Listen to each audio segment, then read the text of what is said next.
In a recent report entitled Innovation Imperative for Developing East Asia, the World Bank said that Vietnam is a trusted economic model in the region.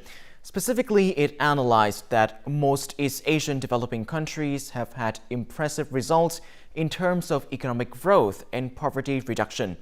However, slow productivity growth, the increasing fragility of the global trading system, and rapid changes in technology are compelling them to innovate their manufacturing sector in order to maintain growth.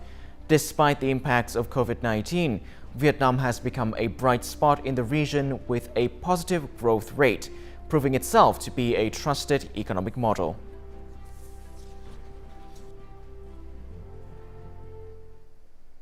In order to find out why the World Bank made such a comment, our reporter Thanh Hai interviewed Jack Morissette, the lead economist of the World Bank in Vietnam. Let's listen. Thank you so much for joining us. No, it's a pleasure.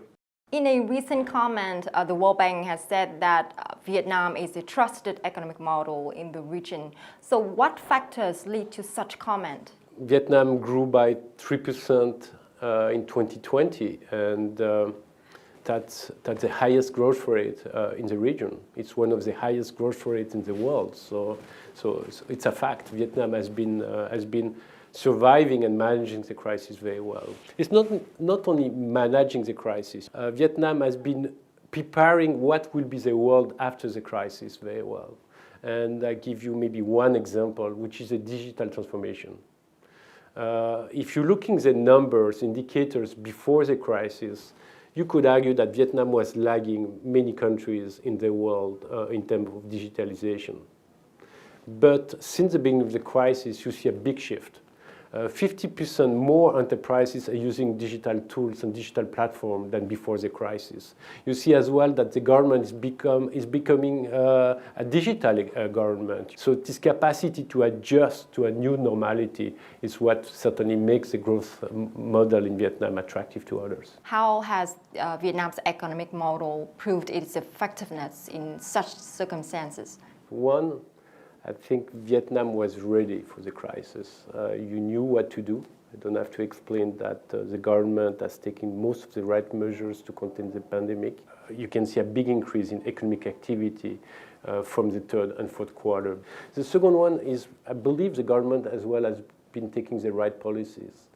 When the crisis came, they changed policies. They adopted more accommodative monetary policies and fiscal policies, and I think it was needed. The objective is to save jobs, to save lives. They were very reactive, and I think that helped as well. One, to help people and businesses, and as well to stimulate the economy. Regardless of the pandemic, Vietnam still attracted a significant amount of foreign investment. So what can you say about the attractiveness of Vietnam as a developing country in the region? Vietnam have many assets before the crisis. FDI was coming to Vietnam. You had cheap labor relative to many other countries, political stability, which is important, macroeconomic. You know that. And Vietnam didn't lose all these assets because of the crisis. And actually, because you did so well during the crisis, I would argue that those assets improved during the crisis. You show that political stability is there, macroeconomic and fiscal management was very good. But on top of it, I think the crisis benefited Vietnam to some extent because you manage the situation so well. That's been the best promotion tool. Everybody is very positive about Vietnam. Once again, thank you so much for joining the interview. Thank you. It was my pleasure.